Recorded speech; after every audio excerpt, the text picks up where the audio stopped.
A Beastly Comedy, Canto 1.3.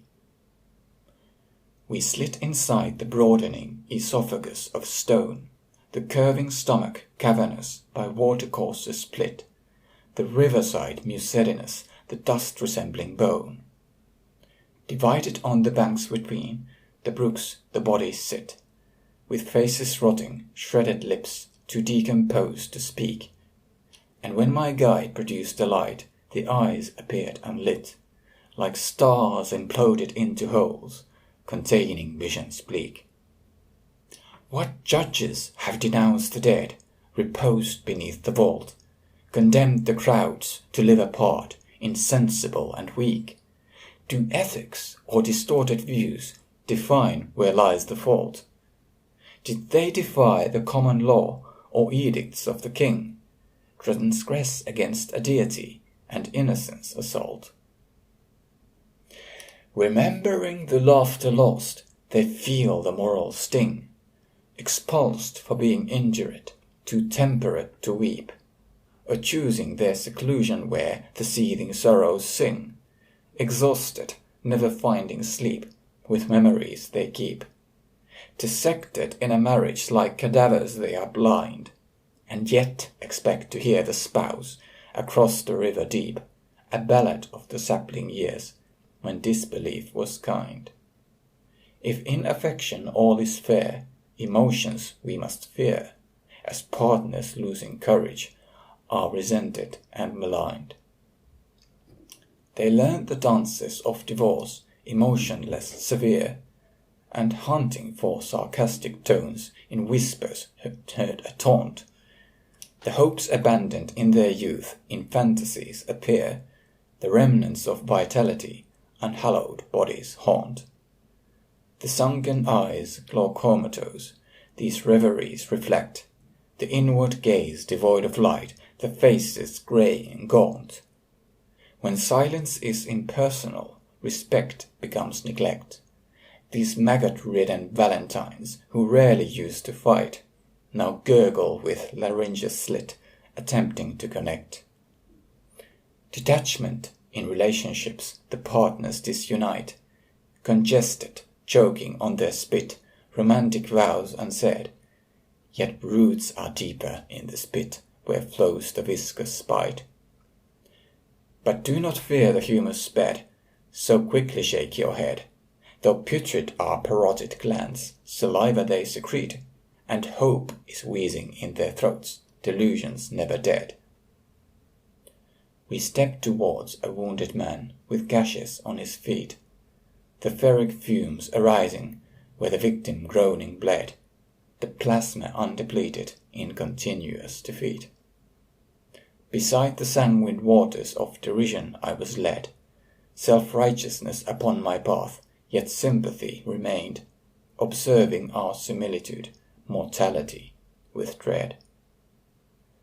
Behold the bondsman bleeding dry, his boyhood being drained, the wishes seeming immature, the notions once believed, suspicion in his soul inscribed, and bitterness ingrained. Yet bouncing on a mound of moss, he seldom felt aggrieved, rejoicing in the thickets and cavorting there unseen, when dignity was not a badge in slavery received, and innocence meant seeing through the challenge to be mean. Enthusiastic, seeing trees, the pebbles and the sand, each cliff a castle with a moat, each little girl a queen, all representing honesty for which we claim to stand. But growing up, he came to think a queen is just a leech, and castles built by labourers, by loafers have been manned. Against the ruling dynasty the servant used to preach, patricians and plebeians space, deserving equal blame. Inaction was vulgarity, affection out of reach, with affluence reshaping love, a pastime or a game. A trickle of his energy is slowly flowing out, and yet, despite the oozing blood, his face appears the same. For driven by a wish to know, and weaponed with his doubt, consumed by old inanities, the dreams he used to chase, subconscious urges whispering in darkness seem to shout, detesting all dear theology, believing yet in grace, imagining a perfect love, in reveries he fails, destroyed by his ambitions that reality displays. Your hope is like a schooner sent against the freezing gales, in search of meaning, destiny, a sense of being right, a sight of heaven in the past before you raise the sails, imagined as the future bliss, a spinning top, a kite, when nihilistic irony has revolutions killed, and hungry insurrectionists no longer yearn to fight.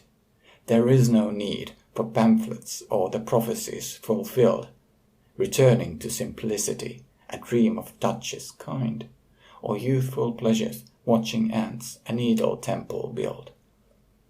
For when we sail the earthly seas, no calmer port we find than safe horizons of a child, yet searching for a shore. We want to find another isle to which we had been blind. But paler is a pilgrim's peace, to hear the ocean roar, to struggle on the surging waves, to reach another goal, and keep on searching for a truth and visions to explore. With age I have not havens sought, or settled on a shoal, to solve a crossword puzzle, or to frolic like a boy. But neither am I like the wretch embittered by control, defeated by the bourgeoisie who mock the hoi polloi. In sewage I have waded, with awareness as my aim, inquiring why we sin in joy, placidity destroy, and wishing that the humankind more sensitive became. What notions are sufficient then to fortitude ensure? I asked, my hands a-shiver with anxiety and shame. Should I pursue enlightenment, desire a spirit pure, or power more persistent than the passion worn away, or insight into theories, philosophy obscure, or poetry implying more than scholars ever say, or wealth the younger minds regard a measure of success, or God who never answers me, no matter where I pray? The master shrugged and turned away, replied, I must confess, progression is a mystery, as monks or poets seek more obstacles to overcome and urges to suppress. We hear the choking, muffled shells, the voices of the weak, deficient in their empathy, avoiding being heard. So shout, for we have rotten boils, in silence bound to reek. Injustice festers in our flesh, yet floundering inert, we shudder, turn our eyes away, preferring not to cry, until the moisture bleeding out, we crumble into dirt.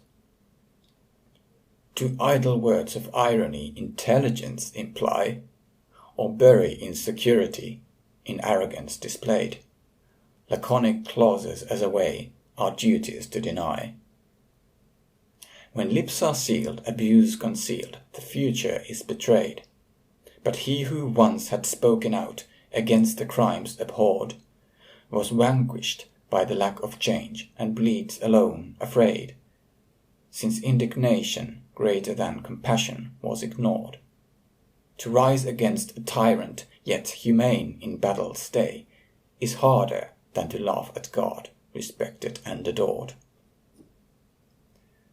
I sought redemption in a cave, a monster to obey, afraid of what I cannot love, perfection like a dream.